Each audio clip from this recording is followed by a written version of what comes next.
कहानी का main character एक लड़की है। वो एक ऐसी लड़की है जो समंदर से बहुत इतना प्यार करती है कि वो अपनी सारी जिंदगी समंदर में रहकर यानी सेलिंग करके गुजारना चाहती। उसका नाम था टैमी ऑल्टर, जिसे टैमी भी कहते हैं, और उसका ताल्लुक कैलिफोर्निया से था। वो अपनी जिंदगी को सेलिंग करते हुए एक बेहतर तरीके से और एक खुशगवार तरीके से गुजारना चाहती। टैमी ने अपनी स्टडी ग्रेजुएशन तक कंप्लीट करने के बाद सेलिंग ज्वाइन कर ली और अपना सफर वो कश्ती के जरिए तय करते हुए ताहिती आ गई, जो कि एक खास जगह का नाम था। ताहिती एक ऐसी जगह का नाम था जो कि एक बहुत खूबसूरत आइलैंड था। उसकी मुलाकात एक लड़के से होती है जिसका नाम रिचर्ड था। वो भी काफी अरसे से ताहिती में ही रह रहा था। वो बिल्कुल टैमी की तरह ही था, यानी वो भी समंदर से प्यार करता था और वो अपनी सारी जिंदगी ताहिती में गुजारना चाहता। उसके पास अपनी जाती बोट थी जो वो सेलिंग में इस्तेमाल करता था। वो दोनों एक दूसरे को समझने लगते हैं और एक दूसरे को पसंद करने लगते। रिचर्ड ने बहुत सारी कश्तियां अपने हाथों से बनाई था। टैमी ये सब देखकर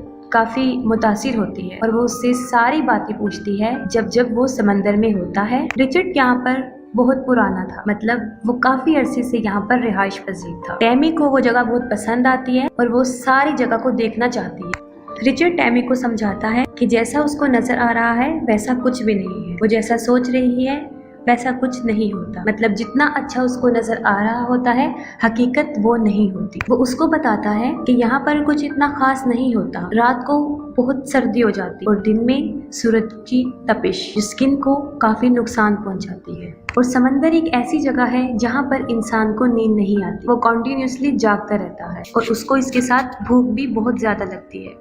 और अगर अकेला शख्स समंदर में रह जाए तो उसको ह्यूसिनेशन महसूस होने लगता है, मतलब जो कुछ होता नहीं वो इंसान को नजर आता है। रिचर्ड ये सब कुछ इसलिए बता रहा था क्योंकि वो अब इसका तजुर्बा हासिल कर चुका था। इन सब बातों से दो चार हो चुका था, मतलब वो इन सब को झेल चुका था। वो बताता है कि यहाँ पे सबसे खूबसूरत चीज जो मुझे नजर आई है वो शाम को सूरज का डूबना होता है। कि जब शाम को सूरज डूब रहा होता है तो वो मंजर देखने के काबिल होता है, बहुत खूबसूरत होता है। वो कहता है कि ऐसे जज्बात और फीलिंग्स हैं जो इंसान अपनी जुबान से बयान नहीं कर सकता। फिर हम देखते हैं कि उन्हें एक दूसरे से मोहब्बत हो जाती और 6 माह तक वो दोनों एक दूसरे के साथ एक ही बोट में रहते। उनकी जिंदगी के दिन ऐसे ही गुजर रहे होते। फिर हम देखते हैं कि कुछ अरसे बाद रिचर्ड के कुछ पुराने दोस्त जिसका नाम पीटर और उसकी वाइफ क्रिस्टीन उससे मिलते हैं। वो लोग भी कैलिफोर्निया से यहाँ पर आए थे। उनकी अपनी जाती बोट थी जो कि बहुत खूबसूरत थी। उन लोगों को यहाँ से इमरजेंसी जाना हो। वो रिचर्ड को कहते हैं कि हम तो यहाँ से जा रहे हैं, क्या तुम हमारी बोट को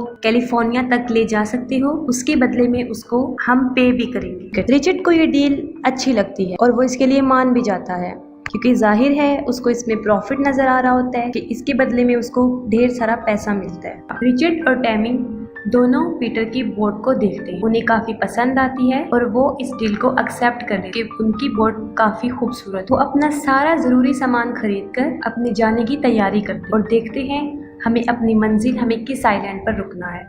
ये सब सोचने और अपना फैसला करने के बाद वो अपना सफर शुरू करते हैं और उनका ये सफर तकरीबन 4000 मील का होता है। 4000 मील एक बहुत बड़ा फासला, इसलिए उनको इसमें काफी दिन लगने थे। रिचर्ड अपनी जिंदगी का सबसे बड़ा फैसला करता है। वो टैमी से शादी करने का फैसला और उसको शादी के लिए प्रपोज करता है। टैमी भी उससे मोहब्बत करती है, इसलिए वो उसका फैसला कबूल करती है। वो दोनों बहुत खुश होते हैं, लेकिन फिर उनकी किस्मत पलट जाती है। वो समंदर में तूफान को महसूस करते हैं और फिर देखते हैं कि एक परिंदा तेजी से हवा के साथ उड़ता हुआ आया है और उनकी बोट पर गिर गया है। उन्हें कुछ समझ नहीं आया कि ये परिंदा कहाँ से आया, क्योंकि आसपास उन्हें कोई किनारा भी नजर नहीं आया। जाहिर है वो हवा के साथ उड़कर इतनी दूर आ गया होगा। इसके बाद उन्हें रेडियो पर फौरन अलर्ट किया जाता है कि एक बहुत बड़ा समुद्री तूफान आने वाला है। ये सुनने के बाद रिचर्ड ये डिसाइड करता है कि जिस तरफ से तूफान आ रहा है हम उसकी ऑपोजिट साइड से अपना रास्ता तय करेंगे। लेकिन टैमी उसको बताती है कि जिस तरह वो समंदर से वो परिंदा उड़कर आया है इसी तरह हम भी इस समुद्री तूफान में निकल सकते हैं अगर हम इसके लिए कोशिश करें। रिचर्ड इस फैसले से खुश नहीं होता, लेकिन जाहिर है उन्हें कोई फैसला तो लेना पड़ना था क्योंकि पहले ही उनका बहुत वक्त जाया हो चुका था। उन्होंने जल्दबाजी में जो फैसला लिया वो गलत था और इस गलती का पछतावा उन्हें तब हुआ जब उन्होंने देखा कि एक बहुत बड़ा तूफान उनकी कश्ती के सामने आ रहा है और अपने साथ बहुत बड़ी बड़ी लहरों को ला रहा है जिस पर काबू पाना काफी मुश्किल है। और इन हालात को देखते हुए वो काफी परेशान हो जाते हैं और अपनी कश्ती को संभालने की कोशिश करते, लेकिन उनसे उनकी कश्ती संभल नहीं पाती। इन हालात को देखते हुए रिचर्ड टैमी को कहता है कि वो फौरन नीचे चली जाए। बहुत बड़ी बड़ी लहरें आती और जैसे ही टैमी अंदर जाती है एक बहुत बड़ी लहर आती है जो रिचर्ड को अपने साथ ले जाती है और टैमी भी वहाँ पर गिर जाती है और बेहोश हो जाती है और उनकी कश्ती बुरी तरह तबाह बर्बाद हो जाती है। सुबह जब उसको होश आती है तो वो अपने आसपास पानी और टूटी हुई कश्ती देखती है। इस वाकये में वो खुद भी काफी जख्मी हो चुकी, जगह जहाँ चोटें लग गई थी उसको काफी तकलीफ भी हो रही, लेकिन फिर भी वो हिम्मत करके किसी तरह कश्ती से बाहर आती है और अपने आसपास रिचर्ड को ढूंढती है, लेकिन उसको रिचर्ड कहीं दिखाई नहीं देता। वो रिचर्ड को आवाजें देना शुरू हो जाती। वो सोचती है कि शायद रिचर्ड बोट से गिर गया और उसको पुकारती पुकारती वो चिल्लाना शुरू करती, लेकिन रिचर्ड नहीं आता। रेडियो से अपनी आवाज भेजने की कोशिश करती, लेकिन इस झटके की वजह से सब कुछ तबाह बर्बाद हो गया होता है। इलेक्ट्रॉनिक चीजों में पानी चला गया होता है। उनकी कश्ती अब बिल्कुल बेकार हो चुकी है, वो अब किसी काम की नहीं रही और वो अब यहाँ समंदर में ही पड़ी रही, क्योंकि बोट को आगे बढ़ने में जो पर्दा मदद करता है वो बुरी तरह बर्बाद हो चुका होता है। उस पर्दे के बगैर भी कश्ती आगे मूव नहीं कर सकती। वो बहुत सैड होती है क्योंकि रिचर्ड को वो खो चुकी है। वो अपने से कुछ फासले पर एक छोटी बोट देखती है, वो बोट जो उनकी बोट पर पड़ी होती है और साथ में उसको ये भी महसूस होता है कि उस बोट के साथ शायद रिचर्ड भी है। वो छोटी बोट उनकी कश्ती से काफी दूर होती, अगर वो अपनी बोट छोड़ के जाती तो वो उनसे दूर निकल जाती, इसलिए उसको अकेले छोड़ना अक्लमंदी नहीं। वो सोचती है कि अब उसे क्या करना चाहिए। वो इर्द गिर्द देखती है, उसको एक बहुत बड़ा पर्दा नजर आता है जो बिल्कुल उसी पर्दे की तरह होता है जो कश्ती को आगे बढ़ने में मदद है। वो उसको लगाने की काफी कोशिश करती, क्योंकि वो काफी मुश्किल काम था और उसमें एक इंसान से वो लग नहीं सकता, उसके लिए ज्यादा लोगों की जरूरत पड़ती। लेकिन टैमी फिर भी हिम्मत नहीं हारी और मुसलसल उसको लगाने की कोशिश करती और आखिर वो कामयाब हो जाती है। उस पर्दे को हवा में लहरा दी। उसके बाद वो कश्ती को उस छोटी कश्ती की तरफ लेकर जाना शुरू कर दी। जैसे ही उसकी बोट उस छोटी कश्ती की तरफ जाती है वो फौरन रस्सी उठाती है, खुद को उस रस्सी से बांधती है और समंदर में कूद जाती है और फिर वो छोटी बोट की तरफ पहुंच जाती है। वो देखती है कि वहाँ पर रिचर्ड है जो बहुत जख्मी हालत में और बहुत मुश्किल से उसकी जान बच गई, क्योंकि जितना वो जख्मी हो चुका था उसका बचना नामुमकिन था। टैमी उस रस्सी के सहारे दोबारा कश्ती में आती है और रिचर्ड को भी साथ ले आती है। वो उसको बोट में लिटाती है और वो देखती है कि उसकी टांग पे काफी गहरा जख्म है, लेकिन इससे भी ज्यादा खतरनाक बात ये थी कि उसकी सारी पसलियां टूट चुकी, लेकिन फिर भी उसकी जान बच जाती और टैमी को हौसला मिल जाता कि अब वो अकेली नहीं, अब उसके साथ रिचर्ड भी वहाँ मौजूद। वो काफी उम्मीद होती, वो जख्मी पांव पे पट्टी करती है और उसके बाद वो सोचती है कि यहाँ से कैसे निकला जाए। उसके बाद हम देखते हैं कि वो पाइप के जरिए बोट में पानी को बाहर निकालती है और जहाँ से कश्ती टूट चुकी है वहाँ पर टेप के जरिए जोड़ती है। इसके बाद वो यहाँ से निकलने का रास्ता ढूंढ, वो नक्शे को पढ़ने की कोशिश करती। ये चीज उसके लिए काफी मुश्किल थी, लेकिन वो फिर भी उसको पढ़ती रहती। इसके दौरान उसे पता चलता है कि वो तकरीबन 25 दिन में सैंटियागो पहुँच सकते हैं अगर उनकी कश्ती तबाह ना हो, लेकिन वहाँ पे हवाएं और लहरें बहुत तेज थी जो उनको आइलैंड यानी उनकी मंजिल से और दूर लेकर जा रही, जिससे उनको साफ नजर आ रहा था कि दिनों तो क्या वो तो महीनों में भी अपनी मंजिल की तरफ नहीं रह जा। कोई भी उनकी मदद को नहीं आया तो वो सारी जिंदगी के लिए यहाँ फंस सकते हैं और यहाँ से उनका निकलना नामुमकिन हो सकता है, क्योंकि जापान तक उन्हें कोई आइलैंड दूर दूर तक नजर नहीं आ रहा था।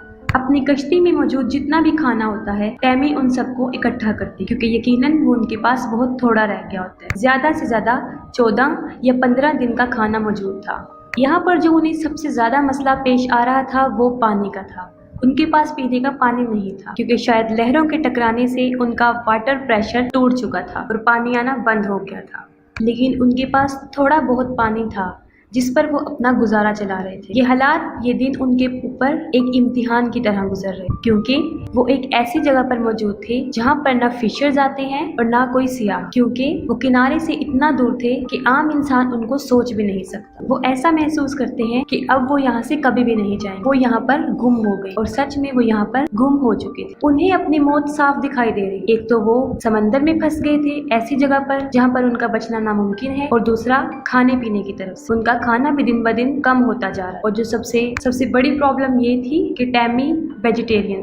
टैमी बहुत परेशान होती है। इस पर रिचर्ड उसको समझाता है कि हमारे पास खाना कभी भी खत्म नहीं हो सकता अगर तुम समंदर से मछलियां पकड़ती हो। और ऐसा करने पर टैमी साफ इनकार कर देती है, लेकिन उसके बाद वो फिर भी कोशिश करती है, लेकिन हर बार नाकाम हो जाती है। टैमी को अपनी गलती का एहसास होता है। वो रिचर्ड से माफी मांगती है। रिचर्ड तो बेचारा किसी काम के काबिल ही नहीं था कि वो बुरी तरह जख्मी हो चुका था और उसकी हड्डियां भी टूट चुकी थी। बारिश आ जाती, इस पर टैमी बहुत खुश हो जाती और खुशी से चिल्लाने लगती है। और उनके पास जितने भी बर्तन मौजूद होते हैं वो सबको उन बारिश के पानी से भर लेती है। लेकिन उनकी जिंदा बचने के लिए ये चीज काफी नहीं थी। उनको खाने के लिए भी चीजें चाहिए थी। दिन ब दिन उनकी हालत खराब से खराब तर होती जा रही। वो दोनों लेटे होते हैं। टैमी को दूर एक बोट नजर आता है, एक बहुत बड़ा बोट। वो फौरन फायर करती है। वो फायर से उनको बुलाने की कोशिश करती है, लेकिन वो लोग बगैर उनको लिए वहाँ से चले जाते, क्योंकि वो सोचते हैं कि यहाँ पर कश्ती हो ही नहीं सकती। उन्हें वहाँ रहते रहते तकरीबन 20 दिन गुजर चुके और उनकी हालत बदतर से बदतर होती जा रही। और टैमी उसी चीज का शिकार हो रही जो आपको मूवी शुरू होने के स्टार्ट में बताया था, यानी हेलुसिनेशन, धोखा, फरेबनेस। टैमी अपने अंदर अजीबोगरीब तब्दीलियां महसूस कर रही। वो महसूस कर रही थी कि वो पागल होती जा रही है और उसको अब यकीन हो गया था कि अब वो यहाँ से बचकर नहीं निकली और यहीं पर उनकी मौत हो जाए। उनके पास वाइन्स की कुछ बॉटल्स थी जिस पर वो अपना गुजारा चला रहे थे और अपने पेट को भर रहे थे। टैमी काफी मेहनत करती और रिचर्ड को बचाने के लिए वो काफी स्ट्रगल करती। उस कश्ती में रहते रहते उनको तकरीबन 40 दिन बीत जाते। टैमी बहुत इल्यूसिनेट करने लगी, क्योंकि आपको हमने बताया था कि उसको रिचर्ड ने भी ये बात बताई थी कि कोई शख्स अगर समंदर में ज्यादा अरसे के लिए रहता है तो उसके साथ ऐसा होने लगता है। उसको हर चीज धोखा, फरेब नजर आने लगता है। और इन सब हालात से टैमी भी गुजर रही। वो ये बात, क्योंकि रिचर्ड तो कब से ही मर गया था जब उनकी कश्ती डूबी थी, ये सब उसको इल्यूसिनेशंस की वजह से हो रहा था, क्योंकि वो काफी शॉक थी और काफी स्ट्रेस की वजह से उसके साथ ये सब हो रहा था, क्योंकि वो इस सदमे से बाहर ही नहीं आ रही थी कि वो रिचर्ड को खो चुकी है। और उसकी ये इल्यूसिनेट इतनी पावरफुल थी कि अब तक वो रिचर्ड को महसूस कर रही थी, वो सब इसी की वजह से था। वो कैसे?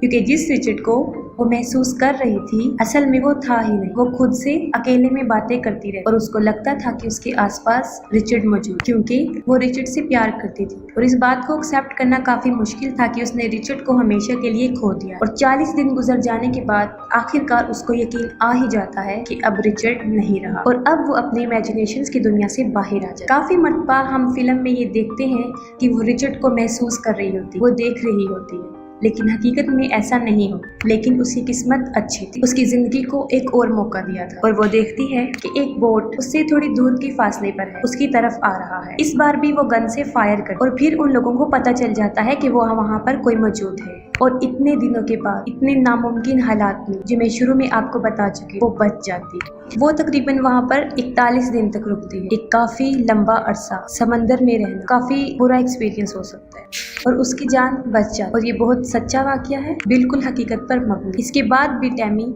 सेलिंग नहीं छोड़ और अपनी सारी कहानी को सामने रखते हुए वो किताब लिखती है। वो बताती है कि रिचर्ड ने मेरी मुश्किल वक्त में बहुत साथ दिया और अब तक उसके कानों में उसकी आवाजें गूंजती रही और आज अगर वो किसी की वजह से जिंदा है तो वो सिर्फ रिचर्ड। मूवी काफी इम्प्रेसिव है। आई होप सो आपको अच्छी लगी।